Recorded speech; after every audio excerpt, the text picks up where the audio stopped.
Welcome to the Your Illini Nation pregame show live from Lincoln. We're just outside the other Memorial Stadium here in Lincoln, Nebraska for Illinois and Nebraska today. 17th ranked Illinois.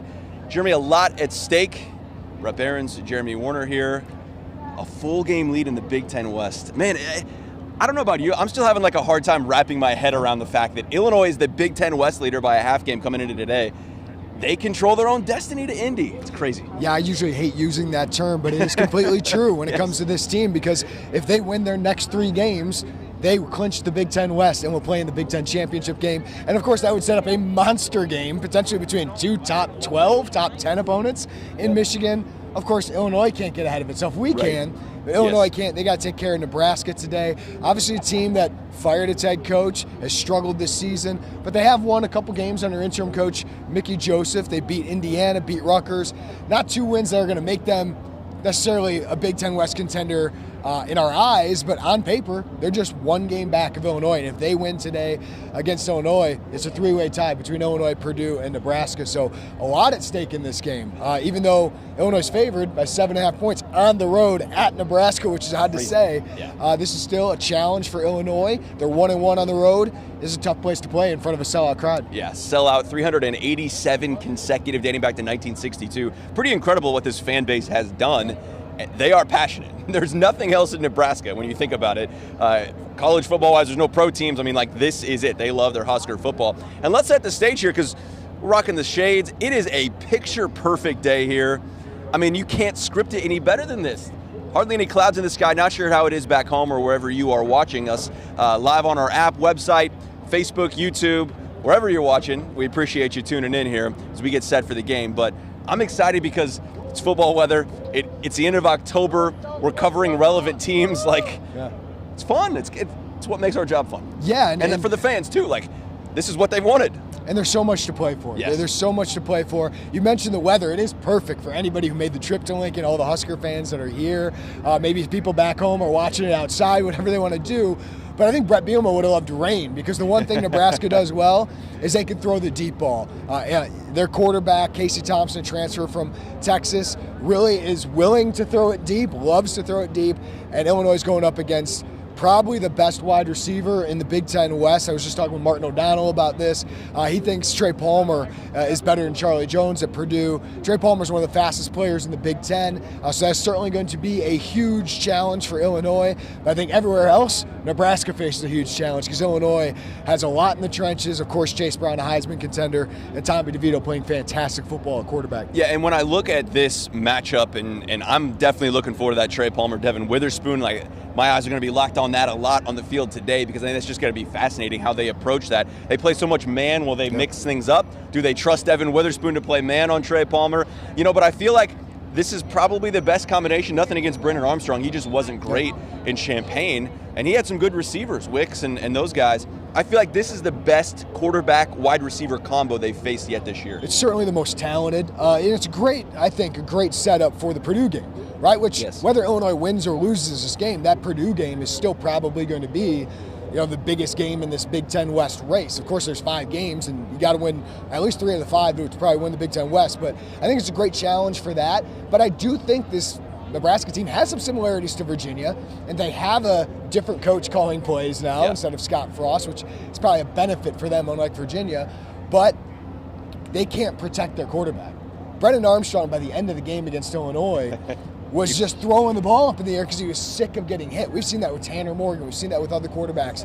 Illinois has gone up against. So Illinois has a huge advantage in Illinois' defensive line against Nebraska's offensive line. So that's probably the key. I am very interested. Do they go man coverage? But because that leaves Trey Palmer with some opportunities, whether it's Devin Witherspoon, Quan Martin, Taz Nicholson, to potentially beat them, right?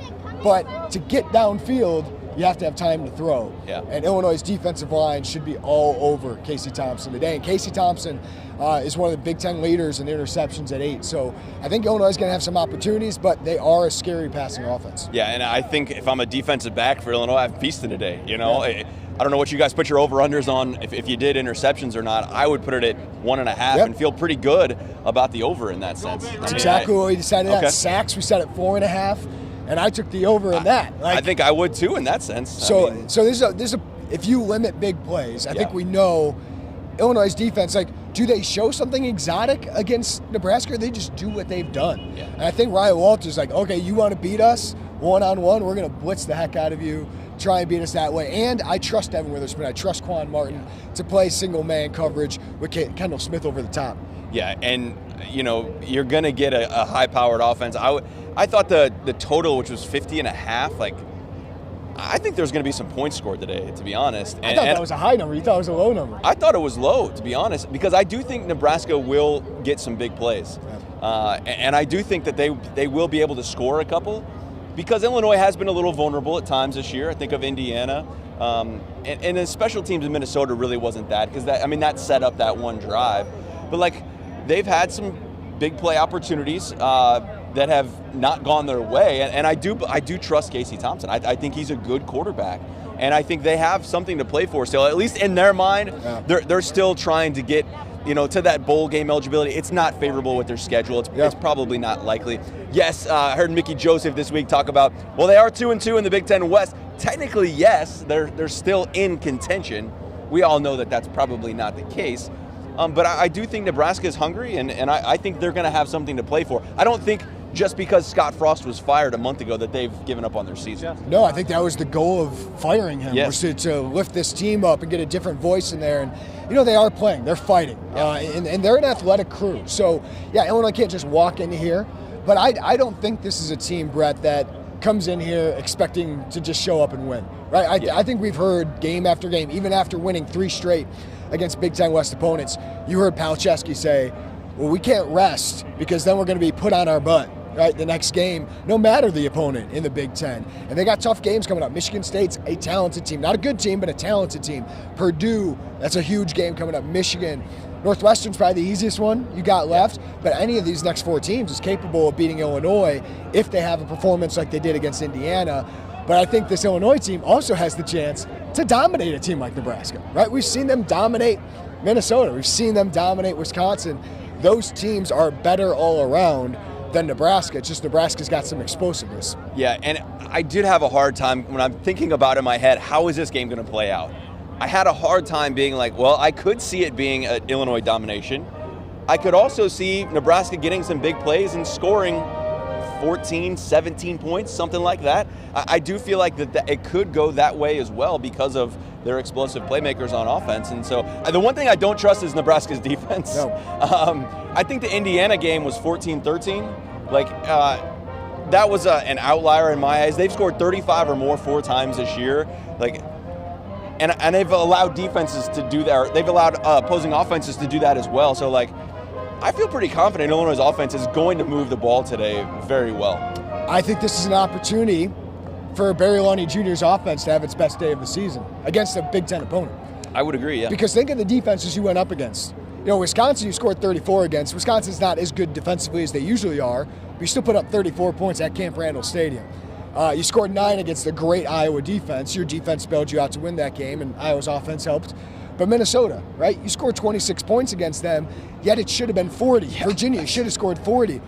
That's what I'm looking forward to is I think Nebraska gives you plenty of opportunities to get in the red zone. Can you finish? They've only gotten 1 touchdown in 9 red zone opportunities the last 2 games. That has to change. Barry Lunny knows it. His offensive line knows it. Tommy DeVito knows it. So great that Fabrizio Pinton has made 7 field goals. They need to turn those 3s into 7s because that's going to come back and haunt them, whether it's today, Michigan State, Purdue, or Michigan. Yeah, I do think that's a viable, reaction to what it's been because those games shouldn't have even been that close. No. When you look back at them and you say, man, there's a lot of missed opportunities there. And great for Illinois that they were able to win because in the past that wouldn't have happened. They couldn't have even put those drives together or scored points on those.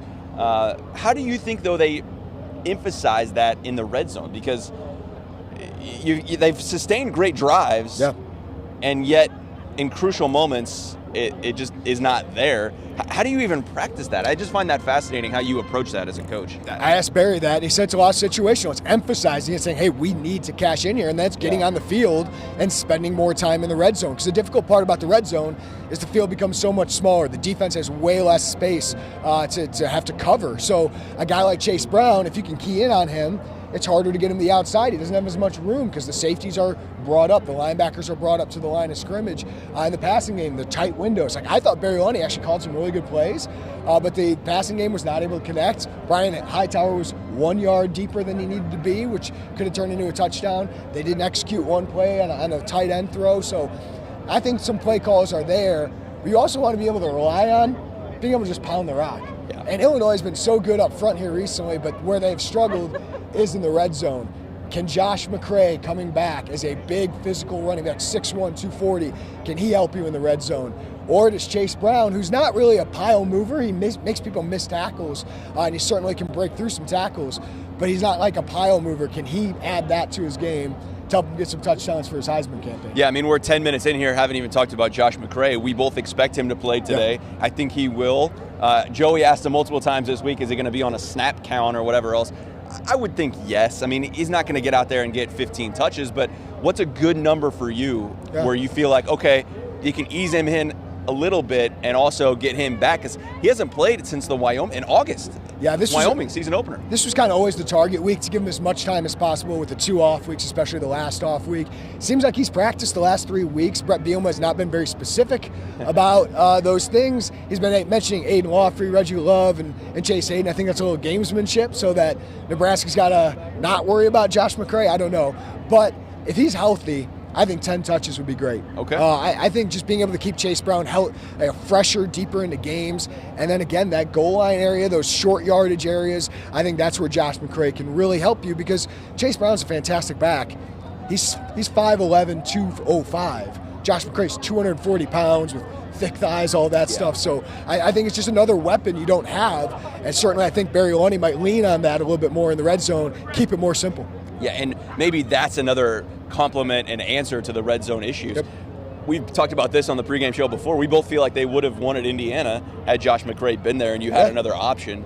And I think Barry's learned from that too, and he's said that as much, that he's learning his personnel. Now, we're 8 games today. He feels like, okay, he knows what he has. He can work with that a little bit more. And I do think there was a learning curve there for him too, in terms of being in the Big Ten and his opportunity, first Power 5, and like, what is this? What do I have? How much confidence do I have in myself? I think that's a fair assessment of Barry too. Hey, I think Barry's been a huge improvement. I think we can say that, but also say, he's probably learned some things. He's mentioned that, right? Yes. Like, I need to be better. I'm more into my team. Bret Bielema's mentioned that.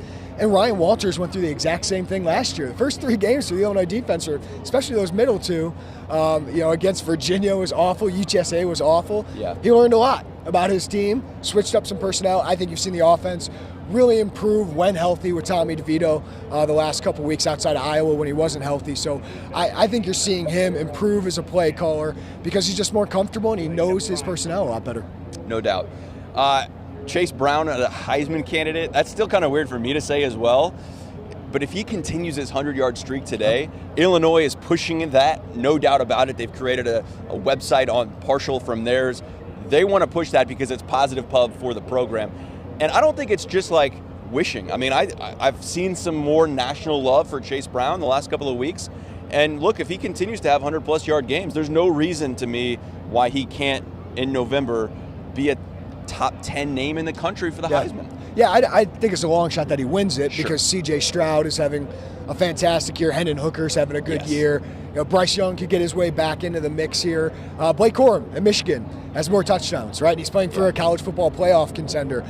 But if Illinois keeps winning and Chase Brown keeps putting up the best yards at running back and total yards from scrimmage of anybody in the country, he's going to continue to hang around. And to get Heisman votes, I mean, the last guy to get Heisman votes for an Illinois guy was back in 2001 and Kurt Kittner. Yeah. And before that, the last top 10 guy was Tony Eason, back in 1983, I believe it was. Yep. So it's been a long time since Illinois has had somebody in that conversation. He deserves to be in it. I think a day like today, 2:30 ABC, against Nebraska, who some people are picking Nebraska to upset Illinois today. I think if you have a big game, like 200 yards, a couple touchdowns, that's what he's lacking right now is the touchdowns. But if he has another huge performance, I think you'll start to hear more and more about him being, a top 5 guy. And if he could get to New York or even just in the top 5 or 6 in the voting, that's such a big deal for the program. It's such a visible star. Like, Illinois hasn't had that kind of star This is probably what Juice Williams beating Ohio State. Sure. Rashard Mendenhall was great, but Juice, people were kind of, they were pushing the Heisman campaign before that 2008 season. I think it'd be great for the program, and I do expect Chase Brown to have a really good day. Yeah, I do too, because I think he's just going to run big chunk yards against this Nebraska defensive they struggle line, to tackle. Especially. Yeah, they struggle to tackle in space, and that's a good thing for Chase Brown. Yeah, you mentioned it. I did go back and look at all the Heisman vote getters for Illinois. They are few and far between, and I agree 100%. He doesn't have the touchdowns. Like, that's the thing. When you see C.J. Stroud throwing for 7 touchdowns in a game, like, that just gets so much more love. And at those marquee programs, I do feel like that matters. I'm a Heisman voter. I try not to look at it that way, but it's like, right, those programs are just on national TV so much more. There's so much more media attention, and you could even throw Tennessee into that for what they're doing this year. Hendon's getting a lot more attention now because they beat Alabama. Like, I think it's so imperative you have to have these moments where a national audience is watching, especially for a program like Illinois, to really get those like, oh, well, who is this Chase Brown kind of guy for a lot of Heisman voters? If he wants to be a serious, potentially win it, finish top 3, be a New York kind of guy, probably got to get to 2,000 yards. Yeah. Probably got to get to. I don't think that's out of the question. Probably got to get to at least 11-2. I think that's probably something Big Ten like title that. Appearance, something like that. But if you beat Michigan and Chase Brown has 150 yards and 3 touchdowns, that's probably his Heisman moment, right? Yeah. Or if he has today 200 plus yards, 3 touchdowns, whatever it is, that can propel him into that conversation further. 2,000 yards, is that reachable in your eyes? I think it is. He's got 1,000 through 7, so he's going to he's got the potential to have 6 more games. Yeah. Right? Potentially 7 more. Right? They make the Big Ten championship game. That's game 13. The bowl game is game 14. College football play, I don't know, but he has potential for 14 games. I think he'd be right on pace for about 2,000 yards, which is definitely would crush Mikel Ashore's record. Yeah, what he's doing through 7 is already really remarkable. He stayed healthy, as far as we know. He's nicked up. He's getting 30 plus touches a game, but he hasn't limped off the field, hasn't been helped off the field at any point. I remember Penn State last year, he couldn't come back into that game, had a concussion. He has had the type of season I think that even he would say that he dreamed of, and this is what he wanted to do. He's doing it, he's fulfilling it, and for him, I just feel really good. Hey, you are having your moment. You know what? I love when someone is just, and it doesn't matter, sports, whatever it is in life, when someone is doing what they love and having that moment and succeeding, I find a lot of happiness for that person in that. That's really cool. I think you and I have covered Alex Falcheski long enough to feel good about him. Usually he's the guy they bring out when Illinois loses a disappointing game, and he's got to talk to us media and represent his team in a loss, right? That's really hard. To see him winning personally is really cool to see that fulfillment. A guy like Kendall Smith, who's kind of toiled around in this program for a long time, now playing a big role on this defense. It's really cool to see. And then another guy who's almost as valuable as Chase Brown to this team, Tommy DeVito, to see him transfer, people question him, gets replaced at Syracuse as starter and working out well for Syracuse too. Yeah. But to see him succeed, to see him come back last week and have the game he did against Minnesota, Chase having that quarterback and passing game with Isaiah Williams, Pat Bryant, Brian Hightower has made things so much easier for Chase. And to get Josh McCray back, I think will only help him more because it'll keep him fresher later in games. Yeah, we don't get paid to root for teams, but I do root for stories. Yeah. And I think that's okay. I think that's fair. I love when stories work out. Like you mentioned, even with Tommy DeVito at Syracuse, it's working out for Syracuse. The transfer portal and grad transfer for him worked out. It's working out great for Illinois. It's an upgrade for Illinois to have Tommy DeVito there. He's avoided injury by and large, the ankle thing. But even it's been a couple of weeks since we chatted here on the pregame show, Jeremy, back to Minnesota. I was there watching the game. I wasn't covering the game in Minnesota, but he looked fine. And now he's had 2 weeks to heal. There's no reason that I wouldn't think Tommy DeVito is completely fine in that because he did look okay. And I loved his mindset too, where he just said, "I'm playing." After he got hurt, he said, I'll be back for Minnesota. There's so many great physical tools he brings, right? The quick release, the accuracy, the mobility, all those things are really, really good. The issue, I thought, with quarterbacks for Illinois the last couple of years is, can they lift their team? When things are going bad, can you lift your team? And we saw that a little bit against Iowa, right? Like, sure. I think you saw when Art Sikowski came in, it's hard for him, maybe both talent, but to lift his team. Tommy DeVito's just got such a swagger. Like, when he goes on the field, you believe that Illinois is going to be able to move the ball, that Illinois is going to have a chance to win a game, and it's a great chance for him against Nebraska. Nebraska pass defense, I think, is worse than the Big Ten. If they're keying on Chase Brown, I think he, Pat Bryant, Brian Hightower, Isaiah Williams can have a lot of room. And I compare that to Nate Schillhouse. I only covered Nate 1 year, but I don't even know what I felt like when Nate spoke, people listened, right? And like he had that ability to lead his team and bring up his team. You know what I mean? And that's what good quarterbacks do. That's what separates a good quality quarterback from someone else. And so, Tommy definitely brings that. How we doing? Good. You just listening? I agree. There you go. Big Red agrees. Nebraska nice here. That's what they are. People are very nice. I'll give them a little creepy. Just hanging out. Pregame show here behind us, but he's over there now. They're nice. We've had a lot worse the Nebraska encounters. nice thing. Yeah, right? They want you to know that they're very, very They nice. do want you to know that too, which is, I guess, a little bit going against what it is, but whatever. That's fine. Let's talk about Illinois' defense, and we mentioned that Devin Witherspoon, Trey Palmer matchup. What are there a couple other things where you feel like with this Nebraska defense, or I should say Nebraska offense, against the Illinois defense, what are a couple other areas where you feel like Illinois might be able to make some hay today? They got a couple good receivers. Marcus Washington, former Trinity Catholic teammate of Isaiah Williams, was his go-to wide receiver. He's very talented. Oliver Martin, former Iowa transfer, decent wide receiver, got some length to him. It's all about Trey Palmer. He is the most explosive guy on the field. He had, 290 total yards in their game against Purdue. I expect Illinois to hold them way under that. But you mentioned Devin Witherspoon. They put Trey Palmer all over the field. So I think they're going to put him in the slot a lot. But Illinois has to feel good there because Quan Martin is a potential All-American as well, and he can cover one-on-one. But I think up front, Illinois has such an advantage. Nebraska's tackles have been two of the worst in the Big Ten so far. So Seth Coleman and Gabe Hackus might feast if they get one-on-one battles. And if they don't get one-on-one battles, that means Johnny Newton and Keith Randolph are getting one-on-one battles. And they're going up against a redshirt freshman guard at right guard and just not a very good offensive line. So I know we're focused on Trey Palmer, but the best way to keep him quiet is to hit Casey Thompson and not allow him to throw the ball. And I think Illinois' front five is really going to dominate today. You mentioned Johnny Newton and Keith Randolph. Are they at a point in your eyes now where they're gone next year? I think Johnny Newton's probably gone. Okay. He's having such a huge year. I don't know if he can come back and improve his draft stock whatsoever. I think he could be a day 2 pick. I think Keith Randolph could be an NFL draft pick. The question for him, Devin Witherspoon and Johnny Newton, I think they can't do anymore. Chase Brown can't do anymore. No, so those guys are probably gone.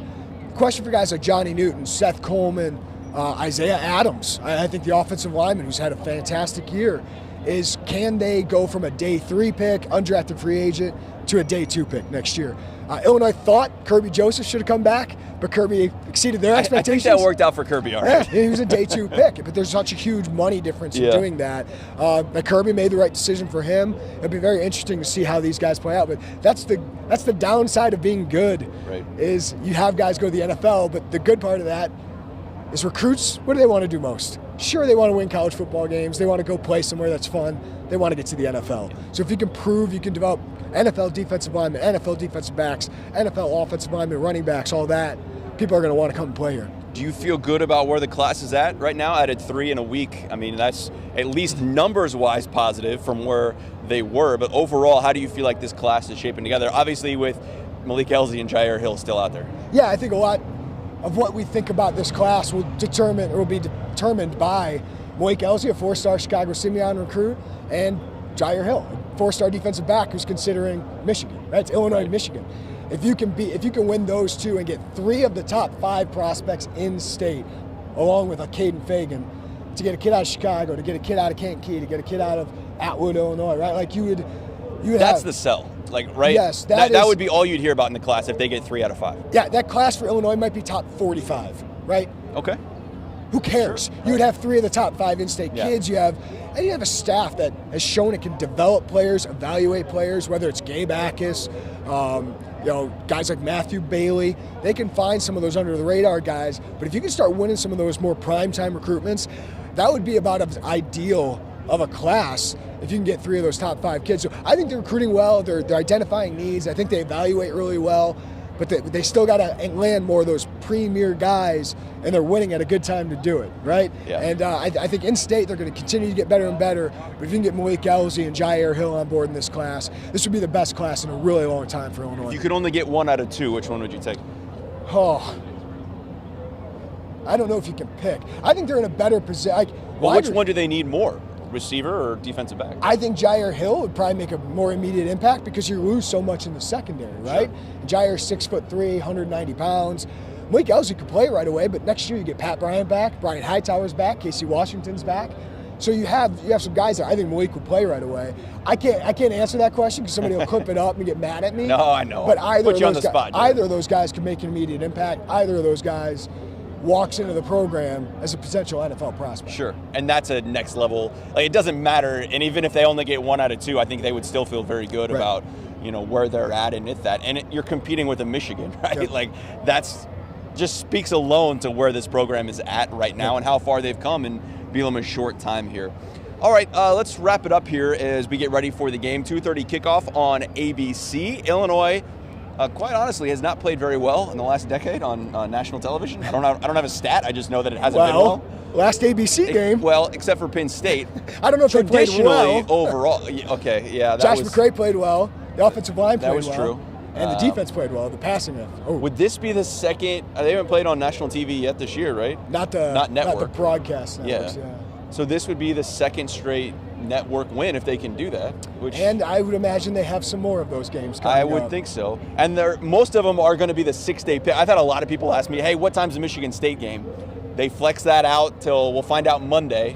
And it's terrible for your fans. It is terrible. But you know what brings in money? The TV networks. That's right. You know what? They don't really care that much because they're getting, the $7 billion or whatever from the TV networks from Big Ten coming up here starting in 2 years. Yeah, 2 years. 2024 is when that Big Ten deal starts. So they don't care about Illinois' travel plans for all the fans. But we'll find out that Michigan State game Monday for the game time on that. So you're right. Would be back-to-back.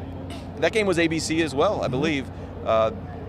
Network television game wins for Illinois if they can win today. What'd you pick on the site? How you feeling? I got Illinois 27, Nebraska 17. I do think Nebraska gets a couple plays in the passing game. Their offense is good. I think the offensive line will really struggle for them, though. I think Illinois will contain their running game. Anthony Grant's a talented guy, but last couple games he just has been able to get going against Big Ten defenses. But I think Barry Loney's offense will be good today. I think it's got the potential to go off and score 30 plus. I still got to see the red zone efficiency. Yeah. I got to see them improve more in the red zone. But I do think Chase Brown and the running game will have a big day. If Tommy DeVito makes good decisions, I feel pretty good about this game because Illinois can run the ball and Illinois can defend. So I just don't see Nebraska scoring 30 plus. I think they have to win this game. I like that 17 number. I'm going to take it as well at 17, but I'm going to put Illinois at 34. I really battled back and forth in my brain on the 8-hour drive out here when you got nothing to do but, look at the Iowa rolling hills and saying, okay, is Nebraska going to score? I just believe they will. And I don't think that's a bad indictment of the Illinois defense. I think 17 points to one of the better passing offenses in the Big Ten. Oh, it's sure. a solid day. Oh, no doubt about it. Your offense takes care of it, right? Yeah, I don't feel bad about Illinois' defense giving up 17. I think that's okay. And I do think Illinois is going to score. I really do. I think they're going to be able to move the ball effectively, and I think they're going to score some touchdowns today and really be able to capitalize on the red zone. I think the only way they lose this game is if it's Indiana. Yes. Right? If it's Indiana, you have 4 turnovers. You give up one too many touchdowns, right? But your offense is what holds you back because of turnovers. So turnovers and missed tackles are the only thing that I think keep Illinois from winning this game. And I do feel like they've matured since then. Agreed. I feel like they've learned from that and been able to successfully execute from their mistakes and learn from those, and we'll see how that plays out. All right, what do you guys got on the site? I know big recruiting week. Basketball last night. We haven't even talked about basketball at this point. It's kind of nice. Yeah, Derek Piper's got 5 takeaways from the somewhat ugly at times, but I wouldn't call it great, would you? Growing Pains exhibition game. We didn't even really watch much of it. We had it on our little your camera phone there. Watched on the phone from the establishment we were Yeah, at. so it was nice to see. You got to see some new faces, but you get to see that there's going to be some growing pains there, so we got plenty there. And, of course, we'll have our live podcast on our YouTube channel after this game, plenty of immediate reaction right after this game. And what is a monster game, Brett? If you win this one, you're probably top 15, and you control the Big Ten West, and you're just 2 games away from clinching a spot in the Big Ten championship game. But to get there, you got to win a game like this. Be crazy, right? In November 12th, I believe that's the Purdue game date. That's it. Like, they can have a 3-week window there knowing they're going to the Big Ten title game. And how much of a relief would that be? I think it would be to go to Michigan, have the pressure off, and just say, hey, go play. It's not like there's anything there.